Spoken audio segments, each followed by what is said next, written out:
आपण पाहत आहात भारत इनसाइड न्यूज मराठी, हिंदी, बांगला। नाम फाउंडेशन, टाटा मोटर्स यांच्या संयुक्त विद्यमाने राष्ट्रीय मानवाधिकार संघटना यांच्या सहकार्याने गडचिरोली जिल्ह्यात विविध तालुक्यात 50 तलावाचे गाळमुक्त धरण, गाळयुक्त शिवार योजना अंतर्गत मोठ्या प्रमाणात कामे केली जाणार आहेत। या विषयावर विविध कार्यक्रमात गडचिरोली जिल्ह्यातील मोठ्या प्रमाणात लोकसहभागाच्या माध्यमातून होत असलेल्या कार्यक्रमांमध्ये लोकसहभाग व्यापक असावे या दृष्टिकोनातून माजी मंत्री शोभाताई फडणवीस यांची फडणवीस वाडा मूल येथे राष्ट्रीय मानवाधिकार संघटना प्रदेशाध्यक्ष डॉक्टर प्रणयभाऊ खुने, प्रदेश उपाध्यक्ष भारतजी खटे, नाम फाउंडेशन विदर्भ समन्वयक उमेश पाटील व राष्ट्रीय मानवाधिकार संघटनेचे जिल्हाध्यक्ष रमेश अधिकारी प्रकाश थोल यांनी सदिच्छा भेट घेतली।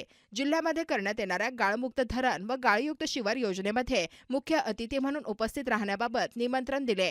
या निमंत्रणाचा माजी मंत्री शोभाताई फडणवीस यांनी सहर्ष स्वीकार करून प्रशासनाच्या वतीने नाम फाउंडेशन व टाटा मोटर्सला 50 तलावाचे खोलीकरण करण्याकरिता विविध कार्यक्रमात उपस्थित राहण्याचे आश्वासन दिले।